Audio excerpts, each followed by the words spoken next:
Hey guys, so this is chapter 4, Painted Faces and Long Hair. I'm going to skip, I'm going to highlight some of it for you instead of reading all of chapter 4 and chapter 5. Because I got to move you through it a little bit so that we're doing a couple chapters a week so that we stay on track and get it finished before the end of the marking period. Because believe it or not, we're only a couple weeks away from the end of the year, guys.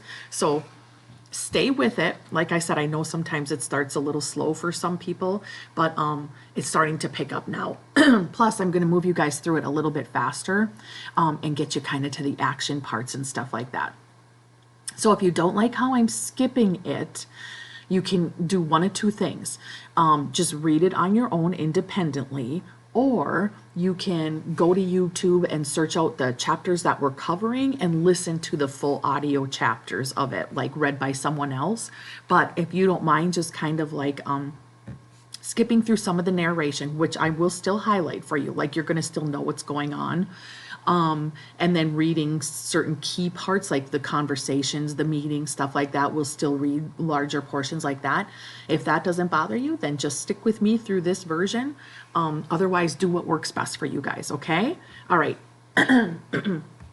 So chapter 4, called Painted Faces and Long Hair, giving you the idea of how time is gone, right? Like now the hair is long, right? Painted faces comes in when they're trying to get some camouflage for hunting the pigs, of course.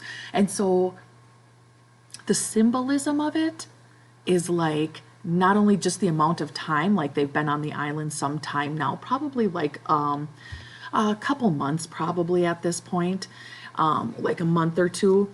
But also the savagery, right? Like think of the image of a painted face and long hair, and they start these chants in this chapter, and that ululating, a ululating sound is like the woo woo woo woo kind of sound, and so it's a lot more savage right now. All right, guys. So in the beginning of chapter 4, for a couple pages, it's just a lot of narration, and it starts to tell you about what their days were like.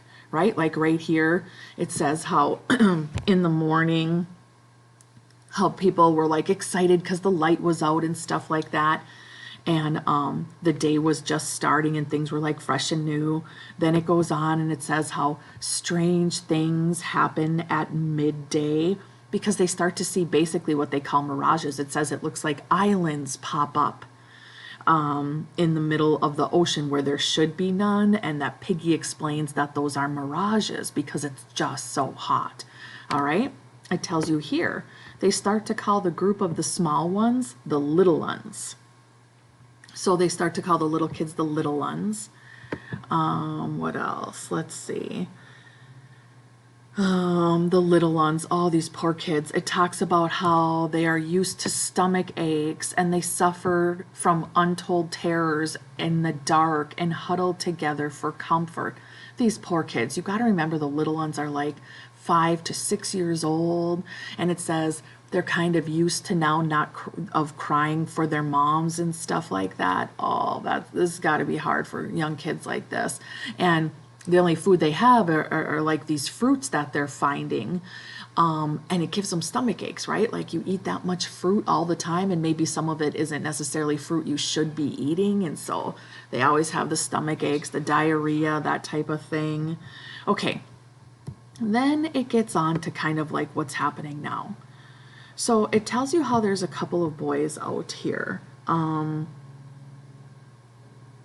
Roger and Maurice are out and about, okay? And some of the little kids are, oh, by the way, see here it mentions the mulberry mark face boy has not been seen since the evening of the fire. Yeah, he was gone. He was burned in that fire. Okay. So right now the little kids are, like Percival, Johnny, etc. They're building sandcastles during the day. This is how they busy themselves. Okay, so they make these sandcastles, and it talks about how they're 1 foot high, and they take their time to make them beautiful and decorate them with shells and stuff like that. And then out of the forest comes Roger and Maurice, okay? And Roger and Maurice are kind of like the bigger kids, right? And they go trailing through these kids' little castles that they made. Like they just come out and they just like walk through, kick all the sand and everything up, and they kick up the sand so that some of the sand gets in the little kids' eyes, and they kind of just laugh about it. All right. So they're cruel to these little kids, Roger and Maurice, not all the big kids, just Roger and Maurice right now. Okay, then they start to build this character of Roger a little bit. All right, so they come, Roger and Maurice, out of the forest. They traipse through the kids' little sand castles and everything. Maurice takes off, and here it says, Roger remains watching the little ones. Okay, they're going to develop Roger here for a little bit. What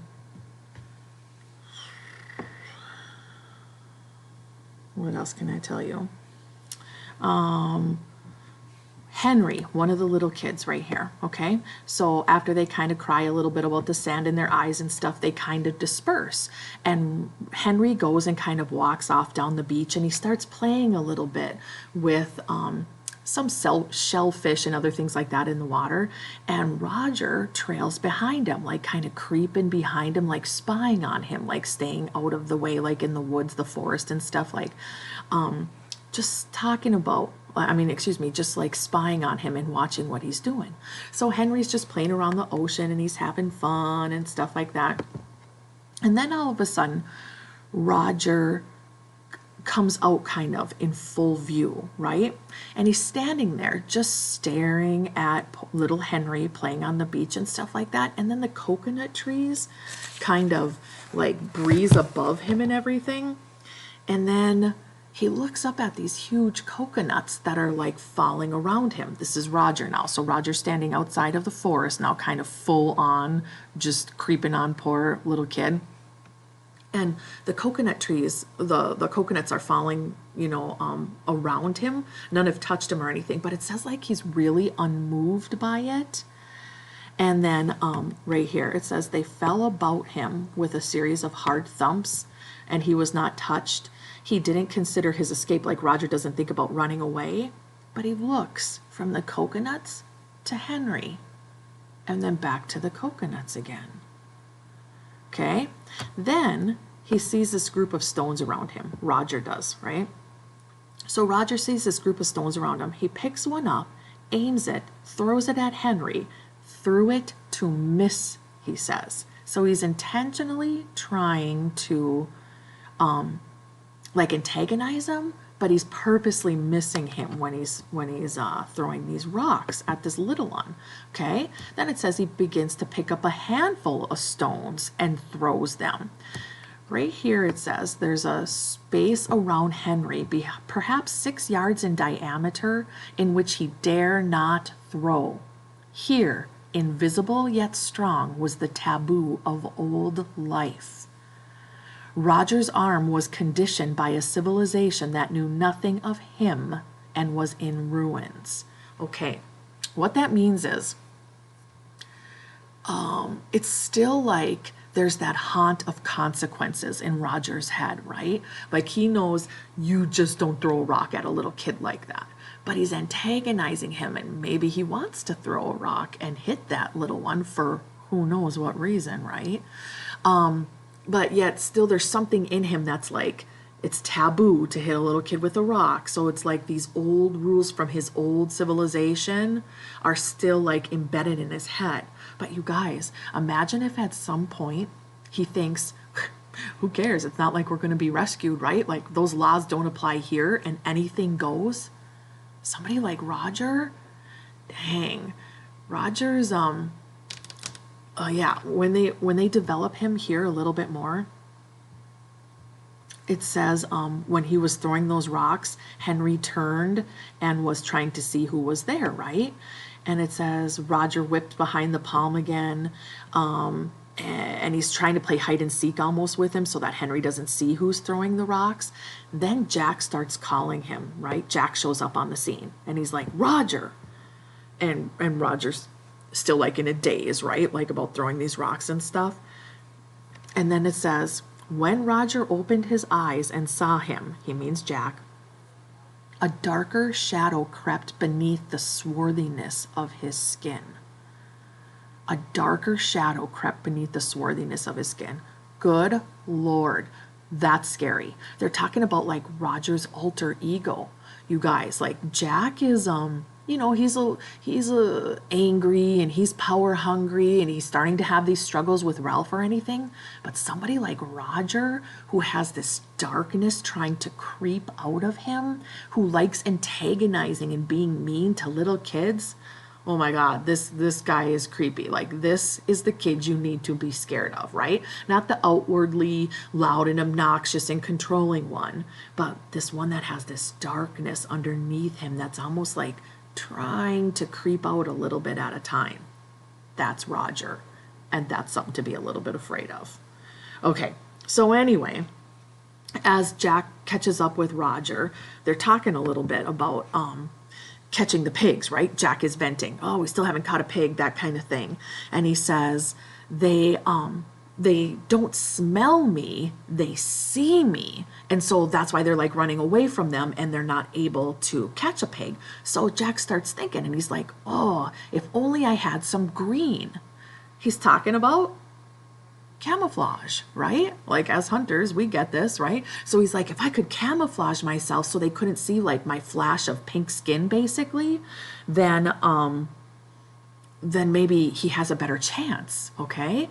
So they look around and they find like charcoal off of sticks and some clay and some other stuff like that, and they paint it on their face.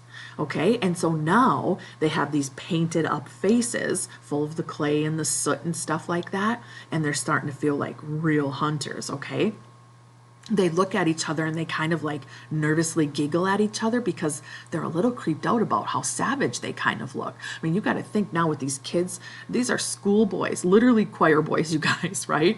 And now they're full on like, painted up and everything, okay? And they've got the long hair hanging in their face. It says how Ralph has to hold his hair up out of his eyes to like see anything anymore because their hair is getting so long and everything.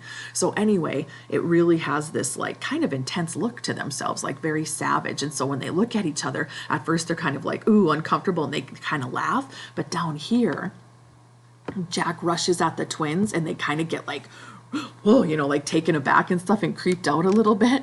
And then Jack says, the rest are making a line. Come on, I'll creep up and stab. And it says the mask compelled them. So now I'll paint it up and looking like this, it almost gives them a little bit more like incentive to go for it, kind of like a little bit more power feeding into this hunter that they're trying to establish within themselves. So that's like kind of the whole first half of this chapter. Now in the next video, I'm actually going to start, okay, the boys all meet up and they start talking about what's going on. So this is like the end of the first half of this chapter. I'll continue the second half in the next video.